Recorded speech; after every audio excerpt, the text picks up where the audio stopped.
Bonjour et bienvenue sur la chaîne Cybertech pour la deuxième partie de notre test consacré au gaming avec les nouveaux Mac M1. Aujourd'hui, nous allons nous intéresser plus spécifiquement aux performances de la puce M1. Si dans le montage vidéo, la musique ou encore la photo, le rapport performance-prix des puces M1 est excellent, dans cette vidéo, nous allons nous demander s'il en est de même pour les jeux vidéo. En effet, il ne servirait à rien d'avoir un catalogue de jeux étoffé si les performances ne suivent pas et que l'on a des ralentissements en permanence lorsque l'on joue. Apple avait présenté la puce M1 comme la carte graphique intégrée la plus puissante du marché. Il s'agit d'une puce qui est dotée de 7 cœurs graphiques pour le MacBook Air entrée de gamme et de 8 cœurs sur l'ensemble des autres modèles de Mac M1, c'est-à-dire le MacBook Air haut de gamme, le MacBook Pro et le Mac Mini. Mais soyons francs d'emblée, malgré la présentation d'Apple, nous allons voir dans cette vidéo que les performances des Mac M1 en gaming sont assez mitigées. La puissance de calcul annoncée par Apple est en effet de 2,6 teraflops. Si l'on cherche à interpréter cette donnée, cela situe le Mac M1 au-dessus d'une Xbox One ou d'une PS4. On est cependant loin d'une Xbox One Series X ou d'une PS5. On est par contre en concurrence directe avec des cartes graphiques d'entrée de gamme que sont la RX 560 ou encore une 1050 Ti de Nvidia. Si l'on continue les benchmarks théoriques, on s'aperçoit en effet que la partie graphique de la puce M1 rivalise surtout avec des cartes entrée de gamme ou d'anciennes cartes haut de gamme. Mais surtout, si cela peut paraître décevant, il faut rappeler par contre que l'on dépasse de très loin les performances graphiques des anciens processeurs Intel. Abordons maintenant les questions des performances réelles. Mais avant de le faire, je souhaiterais cependant formuler un double avertissement. D'abord, il n'existe aujourd'hui quasiment pas de jeux développés spécifiquement pour les Mac ARM. À l'exception de World of Warcraft, les performances dans ce jeu atteignent les 80 à 100 fps en niveau moyen et tombent aux environs de 50 fps lorsque les graphismes sont poussés à leur niveau maximum. Les jeux que nous allons tester ici ont été développés pour des Mac Intel et fonctionnent grâce à Rosetta 2.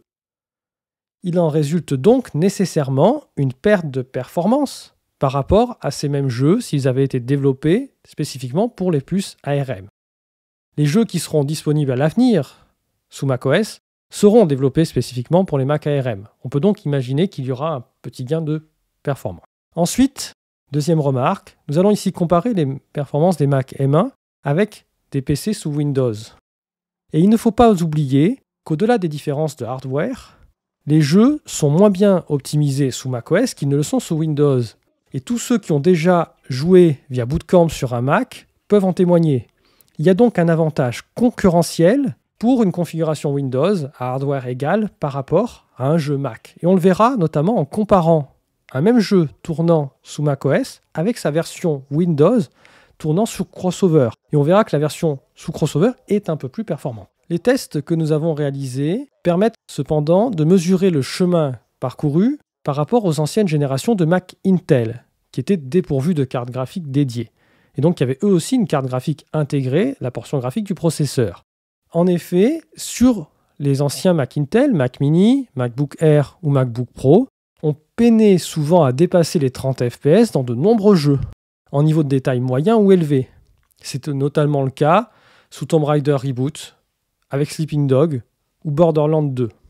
Si on voulait avoir une expérience gaming satisfaisante, et pour obtenir donc des performances réelles intéressantes avec ces Mac Intel, il fallait du coup recourir à un iGPU ou passer sur un modèle supérieur, MacBook Pro 16 pouces, mais cela rajoutait un coût important pour qui souhaitait faire du gaming. Et on n'achetait pas un iGPU juste pour faire du gaming. Avec ces nouveaux Mac M1, en revanche, le gaming pour le joueur occasionnel devient tout à fait une réalité. En effet, on s'aperçoit sur les quelques extraits de jeux que je vous montre, ici Tomb Raider Reboot, que le jeu en normal, en élevé, est tout à fait satisfaisant, et ce n'est que lorsque l'on va aller sur de l'ultra ou de l'ultime que là on retombe vers les 30-40 fps, mais qui reste bien supérieur à ce qu'on avait sur les précédents Mac Intel.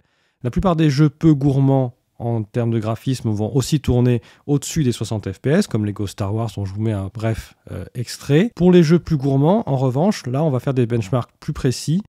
Débutons nos tests avec la série des Tomb Raider, et plus spécifiquement avec Shadow of the Tomb Raider, qui avait été notamment mis en avant par Apple pour montrer les bonnes performances des processeurs ARM. Le jeu Shadow of the Tomb Raider est particulièrement intéressant car il est d'une part gourmand en ressources graphiques et d'autre part car il intègre un outil de mesure des performances dont sont issus les chiffres que je vais vous présenter. En niveau de détail très bas, le jeu Shadow of the Tomb Raider est jouable sur l'ensemble des configurations testées, avec un bémol tout de même pour le Mac mini Intel qui est un peu en dessous des 30 fps. Le Mac mini M1 obtient 42 fps contre 37 pour le MacBook Air. Les meilleures performances dans notre test sont obtenues par le PC Windows avec 59 fps, talonnés de peu par les 58 fps du Mac mini Intel et de sa RX 580. Pour ceux qui s'étonneraient de voir une RX 580 en dessous d'une 1050 Ti, je rappellerai simplement deux choses. D'abord que les jeux Windows sont plus optimisés que leur version Mac, d'une part, et d'autre part que lorsqu'on utilise un iGPU, on perd une partie des performances de la carte graphique que l'on met en externe. Au niveau de détail bas, le MacBook Air assure 32 fps contre 35 pour le Mac mini M1. En revanche, le Mac mini Intel tombe à 23 fps avec des fois des ralentissements rendant le jeu difficilement jouable. Si l'on passe les détails graphiques au niveau moyen, les FPS chutent à 23 pour le MacBook Air M1 contre 25 pour le Mac mini. On n'a donc plus une expérience de jeu véritablement satisfaisante sur les Mac M1 si on passe en niveau moyen sur Shadow of the Tomb Raider. On a encore une expérience assez satisfaisante avec un Mac mini avec une RX 580 ou un PC muni d'une 1050 Ti. Cela reste néanmoins supérieur à ce que l'on obtenait sur la génération précédente des Mac, puisque le Mac mini Intel n'est lui qu'à 16 fps. Si l'on met les graphismes au maximum en ultra, à ce moment-là, l'expérience gaming n'est plus du tout satisfaisante avec les Mac M1, avec seulement 17 fps pour le MacBook Air et moins de 25 fps pour le Mac mini M1. On obtient également moins de 30 fps sur le PC Windows avec sa 1050 Ti, 8 à 9 fps sur le Mac Intel, et seul le Mac mini Intel avec la RX 580 s'en sort avec 36 fps. Si la RX 580 repasse devant la 1050 Ti, ici c'est très probablement parce que les textures ultra demandent beaucoup de mémoire, ce que n'a pas la 1050 Ti qui n'a que 4 Go contre 8 Go pour la RX 580. Passons maintenant à l'un des benchmarks que je considère comme l'un des plus intéressants de la série que je vous propose. On a vu dans une précédente vidéo que l'on pouvait installer des jeux Windows sous Mac ARM via Crossover. Si on avait une impression générale de fluidité, notamment sous The Witcher 3, il était quand même difficile de déterminer quelles étaient les réelles performances de ces jeux puisque le compteur de FPS de Steam ne fonctionne pas sous Crossover. Il y a cependant certains jeux qui permettent de réaliser des benchmarks. Et l'un des benchmarks qui fonctionne via Crossover, c'est celui de Sleeping Dog. Et là, ce qui est très intéressant lorsqu'on regarde les résultats de ce benchmark, c'est qu'on peut s'apercevoir à quel point les versions Mac des jeux sont moins performantes que les versions Windows. En niveau de détail élevé, on a 2 fois plus de FPS sous la version Windows tournant via Crossover que sous la version Mac du même jeu.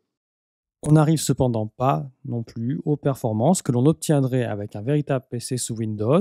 Cette perte de performance est notamment due au fait que l'on émule des programmes Windows x86 pour un Mac ARM. Il est temps à présent d'essayer de proposer une synthèse de ces presque 2 semaines de tests consacrés au gaming sous les Mac M1. De l'ensemble des tests que j'ai pu réaliser, dont certains résultats s'affichent sur l'écran, il me semble que l'on peut dégager plusieurs constantes. D'abord, l'écart de performance entre le MacBook Air et le Mac mini est réel. Entre la puce à 7 cœurs graphiques et celle à 8 cœurs graphiques, il est généralement de 10 voire 15% selon les jeux. Première constante.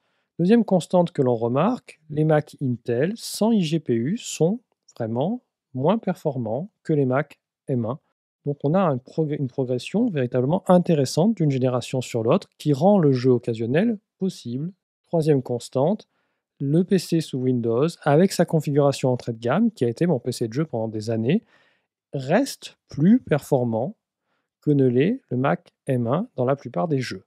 Ce qui veut dire que celui qui est intéressé uniquement par le jeu a plus intérêt aujourd'hui à rester sous Windows qu'à venir sur le Mac M1.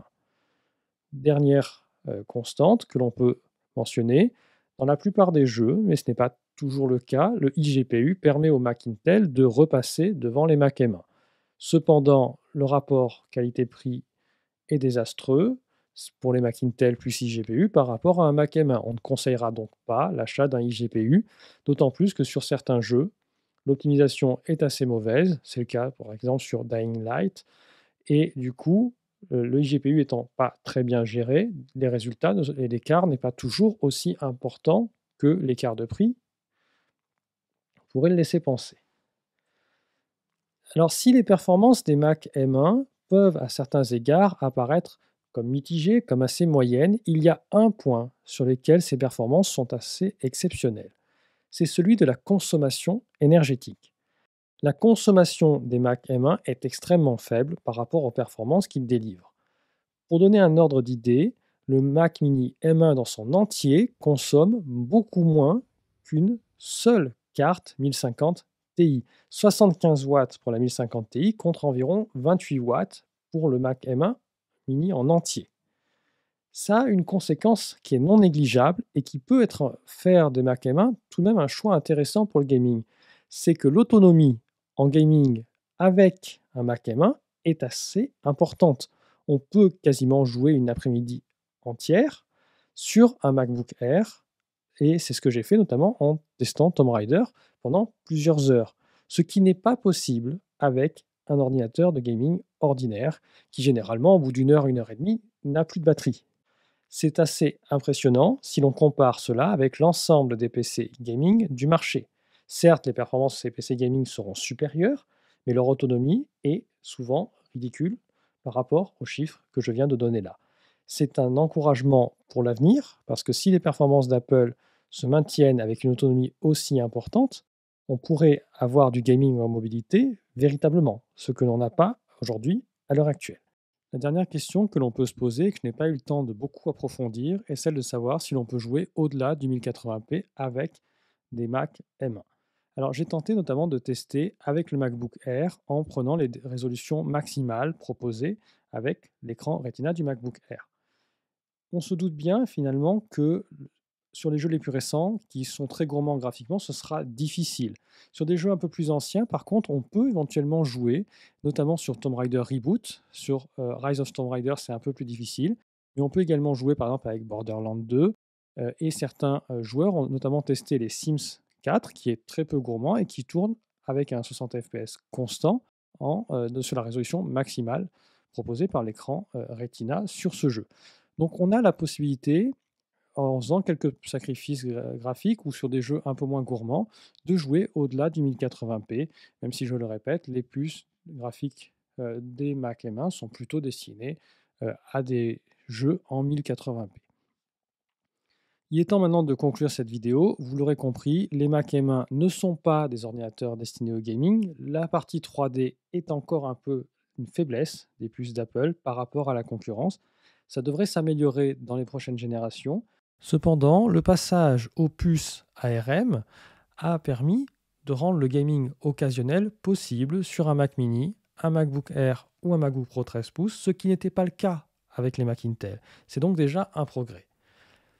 C'était Cybertech, j'espère que vous aurez trouvé cette vidéo intéressante. Si c'est le cas, n'hésitez pas à vous abonner, à mettre un like. N'hésitez pas aussi à me faire part de vos commentaires, de vos expériences gaming et à bientôt sur la chaîne.